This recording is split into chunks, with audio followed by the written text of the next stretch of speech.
វិញ្ញាសាប្រភេទថ្មីត្រៀមប្រឡងវគ្គ25នឹងអ៊ីលបនមុនជេមនីដាសំណួរលេខ1បើសិនតើអ្នកមើលតាមរូបភាពនេះជាប្រភេទម៉ាស់កាពីអូស្ម៉ាន់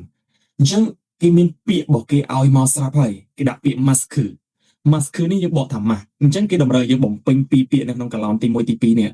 បាទតោះអញ្ចឹងយើងមើលចម្លើយទី1 Pangjin mask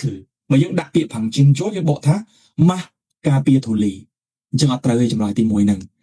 បាទទី2 Pangduk mask ហ្នឹងយើងបកថាម៉ាស់ការពារអូស្ម៉ាន់អញ្ចឹងបើយើងដាក់ចម្លើយលេខ2ចូលទៅត្រឹមត្រូវសតោះនេះទី3 យងចប់ mask អញ្ចឹងបើយើងដាក់ពាក្យយងចប់ទៅគឺសំដៅទៅលើប្រភេទម៉ាស់ឬក៏របាំងដែលយើងការពារនៅពេលដែលយើងផ្សារដែកយើងដាក់ចម្លើយលេខ3ចូលអត់ត្រឹមត្រូវទេបាទតោះ Sungi mask បាទម៉ាស់ផ្ដល់អុកស៊ីហ្សែនបាទប្រភេទម៉ាស់ហ្នឹងគឺយើងពាក់នៅពេលដែលយើងមុជទឹកចូលទៅក្នុងសមុទ្រឬក៏នៅក្នុងទន្លេអីដើម្បីផ្ដល់អុកស៊ីហ្សែនដល់យើងហ្នឹងអាហ្នឹងជាប្រភេទ Sungi mask យើងដាក់ចម្លើយលេខ4ចូលក៏អត់ត្រឹមត្រូវដែរចម្លើយដែលត្រឹមត្រូវចម្លើយលេខ2 Changdaben Ibon Nida យល់បានទេស្ដងនេះ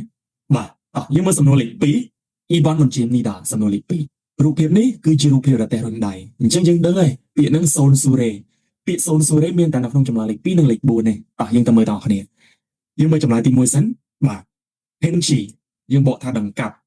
បន្ទាប់ពីគេដាក់ពាក្យ Penchi យើងបកថាដង្កាប់នឹងហើយគេនិយាយថា Chimel Sipkum Kyoyo បាទអញ្ចឹងកន្លែងនេះគេចង់និយាយថាបាទ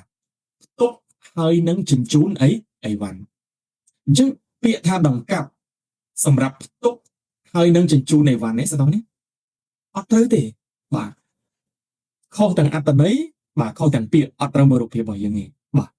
ទី2សូនស៊ូរ៉េយើងបកថារទេះរុញដៃ Chimel Sipkum Kyoyo បាទមានថាផ្ទុកហើយនឹងជញ្ជូនអីវ៉ាន់អញ្ចឹងរទេះរុញដៃសម្រាប់ផ្ទុកហើយនឹងជញ្ជូនអីវ៉ាន់នេះស្ដងនេះត្រូវបាទជាងចម្លើយលេខ2នេះគឺជាចម្លើយត្រឹមត្រូវហ្មងបើសិនជាយើងច្បាស់កាយហើយយើងចង់គ្រាហើយក៏បានដែរស្ដងនេះ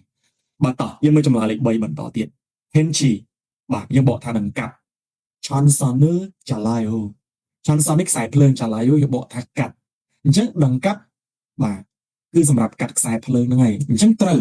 ប្រយោគនេះគេលើកឡើងអត្ថន័យត្រូវប៉ុន្តែខុសជាមួយនឹងរូបភាពអញ្ចឹងចម្លើយលេខ3នេះយើងយកអត់បានទេតោះទី4 Sonsure ប្រទេសរុញដៃ Chansonu Chalayo យើងបកថា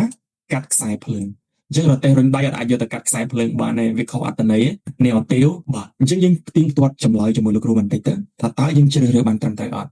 សំណួរលេខ1ត្រូវជាមួយចម្លើយលេខ2សំណួរលេខ2ត្រូវជាមួយចម្លើយលេខ2អញ្ចឹងយើងជ្រើសរើសបានត្រឹមត្រូវសិស្សទាំងនេះ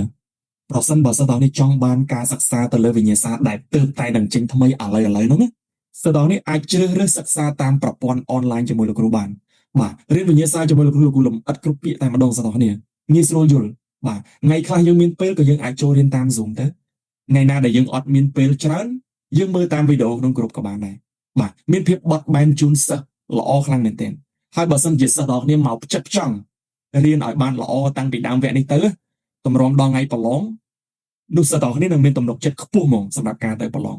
មួយវិញទៀតលោកគ្រូក៏មានលក់ជាកញ្ចប់សិក្សាហ្នឹងសិស្សទទួលបាន300វីដេអូជាងជាមួយនឹងសភៅវិញ្ញាសាមួយក្បាលយ៉ាងក្រាស់ហ្មងបាទមានវីដេអូបញ្យលលម្អិតទាំងអស់សិស្សអាចយកទៅសិក្សាដោយខ្លួនឯងក៏បានដែរទិញតែកញ្ចប់សិក្សាមើលវីដេអូដោយខ្លួនឯងហ្នឹងតម្លៃធូរថ្លៃបាទអញ្ចឹងមិនថាសិស្សទាំងនេះចង់ចុះឈ្មោះរៀនមិនថាសិស្សទាំងនេះចង់ទិញវីដេអូយកទៅរៀនដោយខ្លួនឯងអាចឆាតចូល link Telegram ខាងលើវីដេអូហ្នឹងមកលោកគ្រូនឹងជួយរៀបចំឲ្យសិស្សទាំងនេះបានសិក្សាពីឥឡូវតែម្ដងអរគុណ